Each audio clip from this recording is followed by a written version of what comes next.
The inaugural issue of the New Thinking Aloud magazine was just released on March 1st. You can download a free PDF copy from the New Thinking Aloud Foundation website. That's newthinkingaloud.org. You can even order a printed copy from nta-magazine.magcloud.com.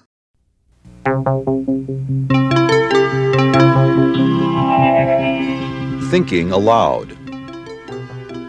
Conversations on the leading edge of knowledge and discovery with psychologist Jeffrey Mishlove.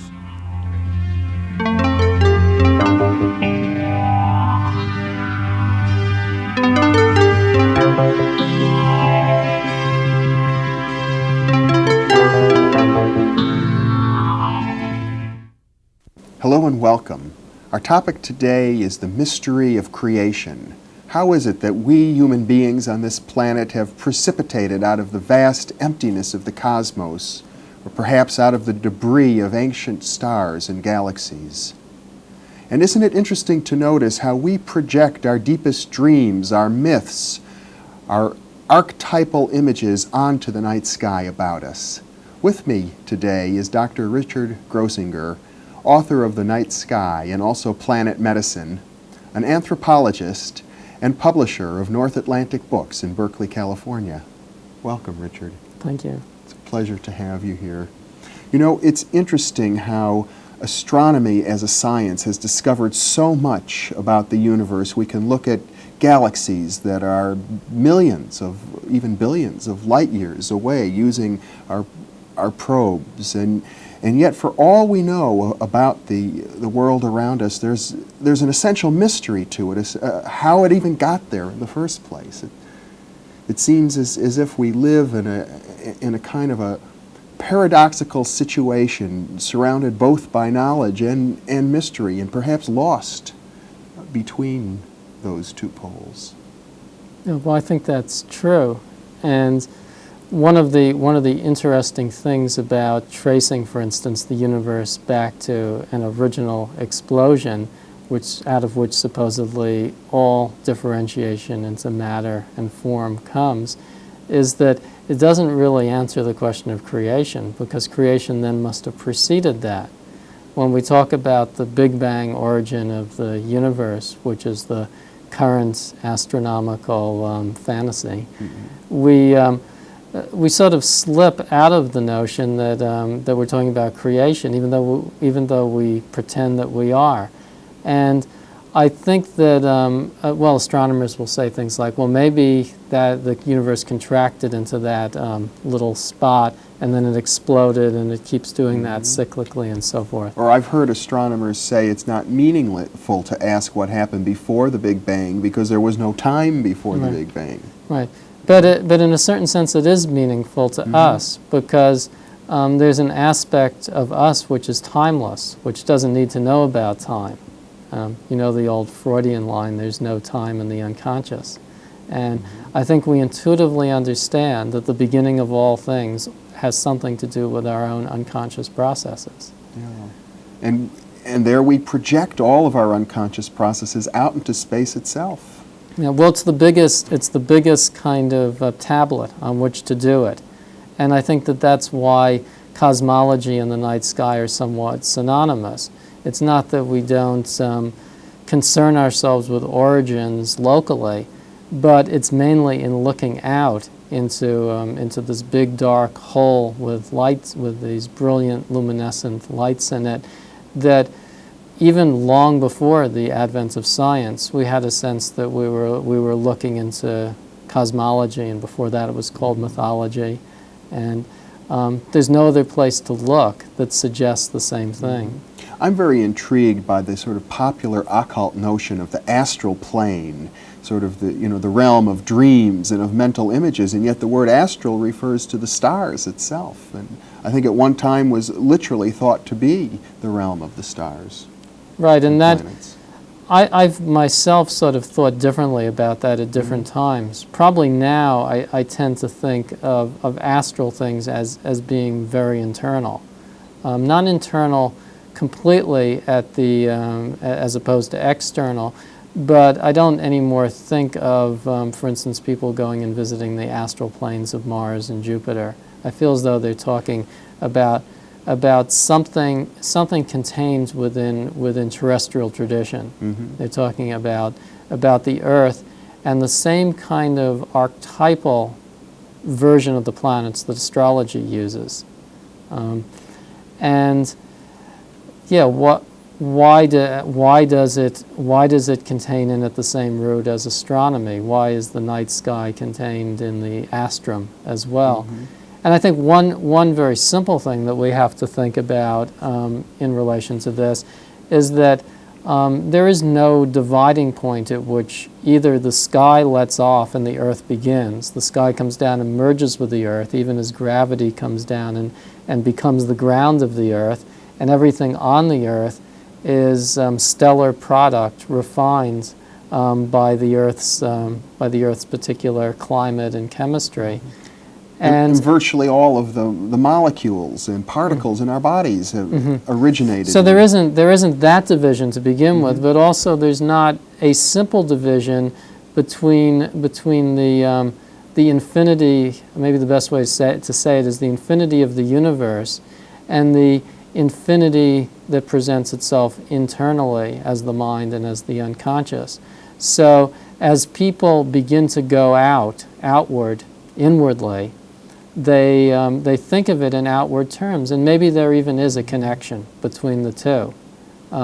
Maybe there is a connection between the stars of the astrum and the stars of the sky itself. Well, I find it fascinating that what we have done, and particularly with the planets, those dead, lifeless bodies that circle around the sun, have become named for the deities of ancient traditions. And, and a powerful folklore in the form of astrology has been built up around that, which is still very much alive today. Yeah, and the issue is, does that have anything to do with the planets themselves? I mean, that's the issue, certainly, that astronomers are always coming back to. Yes. I think anybody who saw Carl Sagan on Cosmos realized how much almost perverse pleasure he took in mocking that notion. And probably in some literal sense, he was right. Years and years ago, I interviewed him and got totally locked on this dilemma when I was young enough that I didn't quite know how to get out of it. Mm-hmm. And he kept saying there is no connection between the god Mars and the planet Mars. Absolutely none at all. It's a total fantasy. And I think you have to begin with that premise, that there is no connection, but on the other hand, we don't exactly know. Images that are that old and that come that close to archetypal notions really sort of grasp at truths that we have no access to in any other way. So the connection between astrological images and astronomical bodies, whereas I think it's probably best to start from the argument that these are two separate things that happen to come together to make up a mythological system, that I don't think we should dismiss the idea that on a deeper level there might be meaningful connections on a level that transcends science as we know it. And certainly as an anthropologist, one would have to say that this is a powerful structure within the human imagination, which has a force of its own. Yes, and to say that without diminishing it, Mm-hmm. without having the only be implied. That is, it's only in the mind, it's only within the human system that it has meaning. Mm-hmm. It is within the human system that it has meaning, but we don't know what the human system is or what it extends to. Well, there's a sense in which it seems appropriate to me that the physical universe, as known by astronomy, which is a vast and powerful science, should somehow be embedded within a larger mythological system, because it developed that way historically, and there's a sense, if one looks at the mind itself, in which all we know of the cosmos is known inside the mind, is in fact embedded in mythology, in terms of the history of the mind itself. Right, and you don't ever get to extricate one entirely from the other. Astronomers are always trapped within their own history, the history by which they come to speak about the sky. One of the things I've thought about in relation to this a great deal is the fact that descriptions of the sky seem to reflect cultural patterns themselves. Even they certainly did in ancient times, and to what degree we know of them in non-Western cultures. But they even do now. I'm not convinced that there's not a relationship between the types of cataclysms that are routinely, quote, discovered in the sky and the dilemmas that are most serious on the Earth. For instance, the discovery that the universe is not only random in its movements, but incredibly destructive, self-destructive. Whole galaxies wiped out seemingly by explosions. That it's expanding, and that the time and space are relative within it. That objects have no basis on which to determine, on which their value can be determined, or their concrete reality can be determined. They're being transformed. All of this reflects the kinds of changes our culture is going through. Kind of a nihilistic view of the universe as being uncaring towards us. Yeah, and not that it should necessarily have to be softened and made to be caring, but just that in a sense we are only seeing one aspect of a reality, of a larger reality. And although it would seem as though science has been very fair, and to a large degree it has, and I should add as an aside, it never would have developed in any other way, and we can be grateful for its dogmaticism in some sense, because that's what separated it from the occult. I'm sure historically it needed to disentangle itself from mythological images. And so for that reason, we actually are privileged to have representatives of us walk on the moon. We have photographs of the moons of Jupiter and Saturn and Uranus. And all these things have happened because of the dogmatism. So no problem with that. No problem with understanding the limitations of cause and effect within technology. Only a problem arises with a claim to universalism with that, to a claim that says that's the only possible way to look at things, and it's the only possible way to understand who and what we are. And that therefore, because now that science has made its discoveries about the cosmos, that the old myths are just totally to be considered invalid. Right, and thus they're taken away, and the truths that they express, which are as central to an understanding of who we are and how we got here, they're devalued in such a way that we're unable to use them. So we're cut off from a certain aspect of the truth. I think it's a question of confusing categories in a way, perhaps the difference between what is real and what is factual. I recall Perhaps, yeah. One of my mentors, Gene Houston, used to like to say about myths. Myths are things that never are but are always becoming. That they have an existence of their own independent of space-time, even though they are projected onto space-time. Yes, well, I think that what we see is that science creates myths as lovely as the myths it's destroyed in some way, only it doesn't think of them as myths. Right. Thus quasars and pulsars and Einstein's view of relativity all contained all are the like sources of magnificent mythologies and very powerful images that have been integrated into our language and into our worldview, and science it's unable to stop creating these myths. Because after all, there's only finally people left to. I don't know how else to say it, but it finally comes down to people using these things. And we have always had, I think, amongst leading-edge scientists, certain myths about the mystery of the universe itself. For example, gravity has never been really adequately explained. It's this mysterious action at a distance, or the notion of the ethers permeating space. And it's no accident that when Newton discovered gravity, or I should say defined gravity, that he described it as the force of God, because in fact all of its attributes corresponded to the understanding of God, of his time, the action at a distance, the ability to influence every molecule equally. Mm-hmm. And there's the kind of latter-day fantasy of gravity as the fourth or fifth or however many dimensions you can imagine.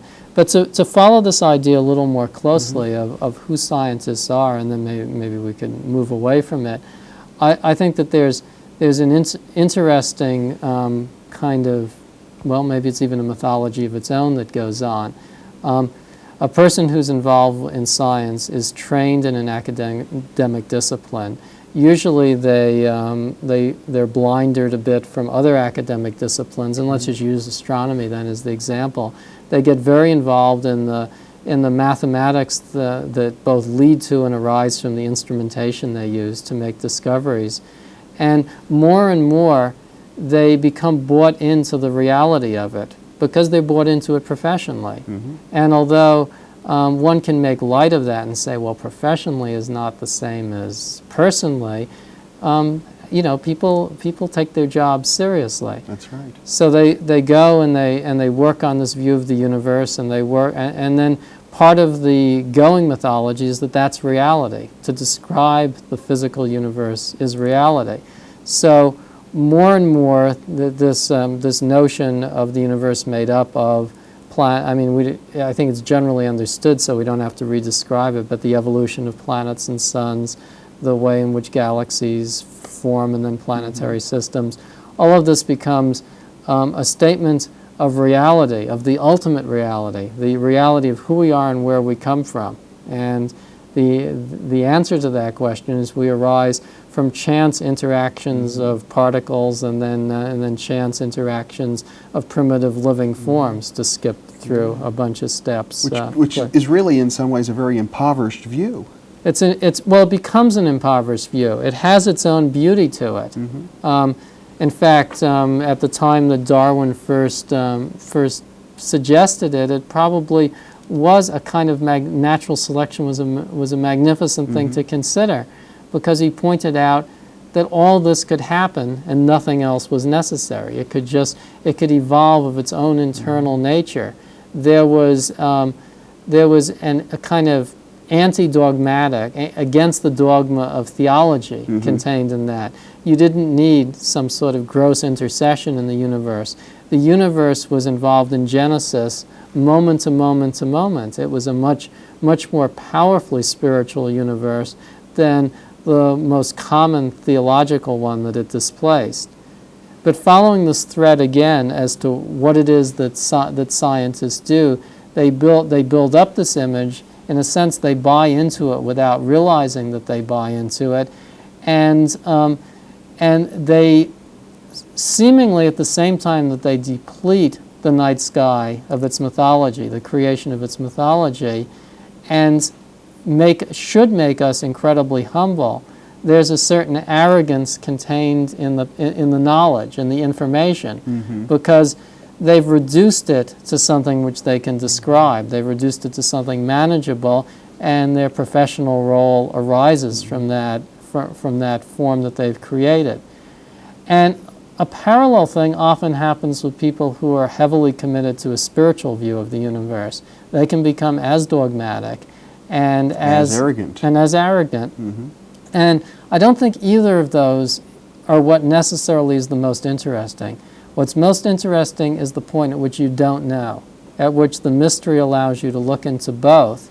And I think at heart that the most materialist astronomers, just by the law of denial and the nature of the shadow, the archetype of the shadow, must suppress within them some incredible spiritual vision that just isn't acknowledged in conscious thought, and it may slip in, but it's just not. It's not mm-hmm. there. Likewise, I think that an over-spiritualized cosmos, an over-optimistic cosmos, doesn't allow in the kinds of nihilism and cynicism and doubt that we need in the modern world to understand the harsh reality that mm-hmm. also exists. And that's why I'm interested in going beyond, using scientific forms, understanding that they evolve for good reasons and are useful, and yet trying to work through them and not get stuck or stopped on them. So it's a delicate issue, I suppose, because it has to do with how much of ourselves is it legitimate for us to project onto the cosmos about us. And even if we should say none, it doesn't stop us from doing it. Yeah. I'm most intrigued by the UFO reports. It seems that that's one of the most powerful mythologies that we have in contemporary times. And that seems to be getting worse and worse. How so? Well, now maybe it's just my fantasy, but I had the sense, like 20 years ago certainly, and maybe even as recently as 5 or 10 years ago, that the prejudice was extraterrestrials flying their ships through the earth to do something or other having to do with examining us, describing us, observing us in the idealistic versions, the positive ones, preparing to help us in some way, and the negative versions preparing to conquer us. Right. And now we've had such a spate of reports over the last 10 years in which the so-called aliens behave in absurd and contradictory ways, do things that don't fit any conventional extraterrestrial model, and also are inconsistent with each other. So when you say things are getting worse, you mean it's becoming more bizarre? Yeah, I'm joking, yeah. I'm saying that the hope of, even the simple hope of something like Close Encounters, is becoming less likely because, for one, we have the cattle mutilations, which are identified anyway with the UFOs. So then we have to, in our own way, try and explain why people from other worlds would come to our planet and cut open perform animals, apparent surgical operations and mutilate the genitals of sheep and cows. Yeah, and that's a problem for the so-called benevolent ones, because they're not Buddhist, are they? Right? If they're going to behave like that, and they have no shot at that. In fact, they seem like our worst fantasies of science gone amok. That is manipulative, uncompassionate, and secretive. Well, the range of reports seems to cover the full spectrum, actually. Right, because then you also have ones that are almost spiritual, that you have to wonder whether what you're hearing is an account of a UFO in the celestial sense, or what you're hearing is something having more to do with a spirit, a communication from the dead, or an angel descending from on high, the vision of Ezekiel, or many researchers have gone back to the spiritual literature and to the folk literature. Right, and said, well, these have been here all the time, and the notion of UFOs has really come in with our own space flight. Gods from outer space. And then most recently, you have. And I don't know whether these reports were epidemic before, but but they seem epidemic now. The reports of UFO abductions, of people taken aboard UFOs, the women who claim their babies were stolen, so that whole books have been written about this phenomenon. Those extraterrestrials have nothing seemingly to do with the ones that have been showing up in Northern Europe, who claim to be from the Pleiades and who have a much more seemingly benign approach. But then, in that case, is also greatly associated with fraud at this point. And with fraud, and then also, why do those ones and several others talk about the universe in such simplistic terms? Talk about empires. I mean, it's just like Star Trek. It's almost ridiculous. What do you make of this chaotic jumble? Well, I mean, I'm taken with it. I'm taken with the fact that things have gotten that confusing. To add one other point to it, which makes it even harder to know what to make out of it. What are so many of them doing being humanoid? And also, why would there be breeding experiments being carried out with us, with humans, given that any creatures that arose on another planet in another solar system or even in this solar system, would not only not follow our evolutionary line, but would not even be based on DNA.